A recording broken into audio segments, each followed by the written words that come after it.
his State of the Union address last year, President Obama warned of a stampede of special interest money flooding into our politics in the wake of the Supreme Court's Citizens United verdict.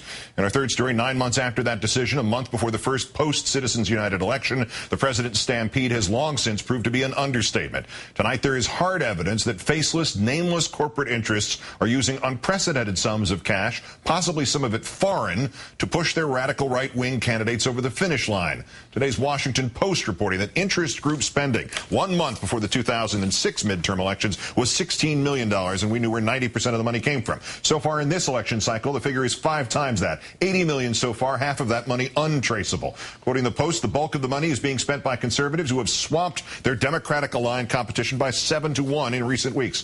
Federal Election Committee filings from the week ending September 26 show Karl Rove's American Crossroads PAC spent over $3 million, nearly 3 times what the National Republican Senatorial Committee spent to oppose Democratic Senate candidates. Back in August, American Crossroads raised $2.4 million from 3 Texas billionaires. Rove now using that money to beat Democrats in Missouri, Nevada, Ohio, and Colorado. And that's only what we know. We have no idea who or what gave the shadowy group American Future Fund the $7 million it has spent this election cycle. We do know the group is based in Iowa. We also know they paid the same guy who created the 1988 Willie Horton ad to make anti-democratic ads playing on ground zero Islamophobia. Now the Iowa-based nonprofit is doling out cash to try to defeat 16 Democrats in 16 congressional races across 13 states outside Iowa. American Future Fund mass-producing Democrat-bashing ads, Henry Ford style. Insert your Democratic name here. On Election Day, take the right path. Vote against Mark Schauer. On Election Day, take the right path. Vote against Jim Marshall. On Election Day, take the right path. Vote against Gary McDowell. Vote against Bobby Bright. Vote against John Spratt. Vote against John Adler. Vote against Mike Oliveria, Travis Childers, Chad Causey, Rick Larson, Denny Hatt, Bill Foster, Debbie Halverson, Herseth Sandlin, Martin Heinrich. Vote against Chet Edwards.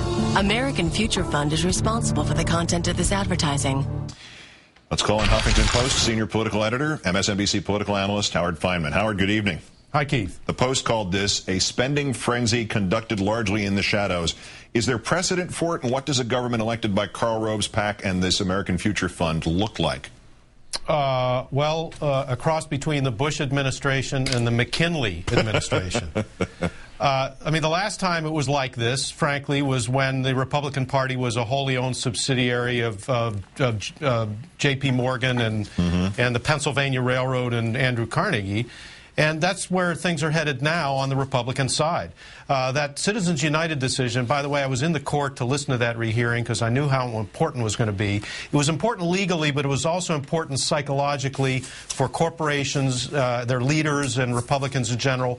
Republicans like Rove have gone out and solicited the money, telling corporate leaders, don't worry, there's nothing legally to fear anymore. The reason spending was held down in the past, corporations which are cautious by nature were worried about lawsuits and federal action. They're not worried about it anymore thanks to the Supreme Court.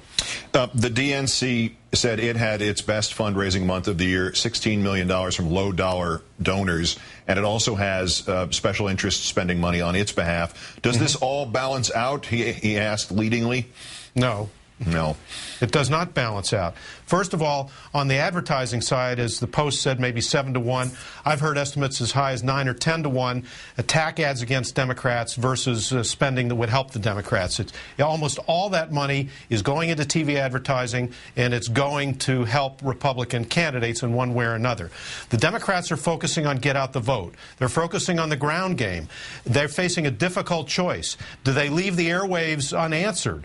In other words, do they take some of their scarce resources and put it in television ads to answer this wave from Karl Rove Company and company, or do they try to do it on the ground? The problem in a midterm election, a low turnout midterm election, is TV ads are easy to do if you've got the money.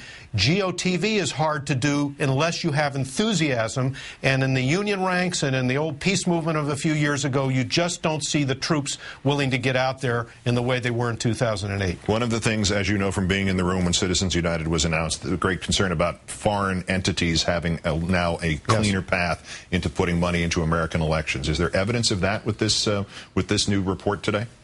Well, I think there might be. I think Progress, which is out of the research progressive blog they're saying that they think there's a lot more foreign money coming in, for example, through the Chamber of Commerce. The fact is that there have always in recent years been foreign corporations that have a lot of employees here that do get involved in Chamber of Commerce activities and other lobbying activities. The difference here now is post-Citizens United, there's an atmosphere of no holds barred. As much money as you want, directly to advocate for or against candidates, as in those ads that you just showed. And I think there is going to be a lot of foreign money in here, a lot of foreign corporate money, and a lot of it will be untraceable because it's not required that it be reported in many cases. All right, this is last question about a new breaking advertising story. This is not soft money. This is not this money from Citizens United. This is from the campaign of Christine O'Donnell. A new ad is out. It's non-witch news, and I want to play it and get your reaction. Here's the non-witch advertisement. I'm not a witch. I'm nothing you've heard. I'm you. None of us are perfect, but none of us can be happy with what we see all around us. Politicians who think spending, trading favors, and backroom deals are the ways to stay in office. I'll go to Washington and do what you'd do. I'm Christine O'Donnell, and I approve this message. I'm you. All right, Howard, if she's me, I'm jumping out the window. But did she say bathroom deals? It's a little bit with that's the piano in the background. I couldn't really hear everything in there. Is that a good ad or a really bad one? I think that you don't even need Saturday Night Live. I'm afraid to say in this case. Not since Richard Nixon declared, "I am not a crook," has there been such a moment to start an ad by saying, "I am not a witch." Yeah.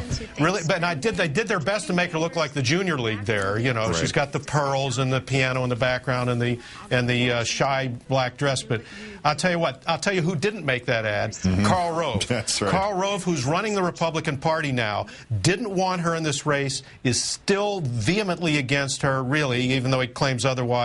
And is disconsolate at the fact that the Republicans, he thinks, could lose their shot at taking the Senate because of her. She didn't do anything to get in his good graces with that ad, I do not think. Well, better the Junior League than the Anti-Sex League. Howard Feynman, now the senior political editor with the Huffington Post. Thanks for your time, and neither of us are witches either. Thank you, Keith. Thank you.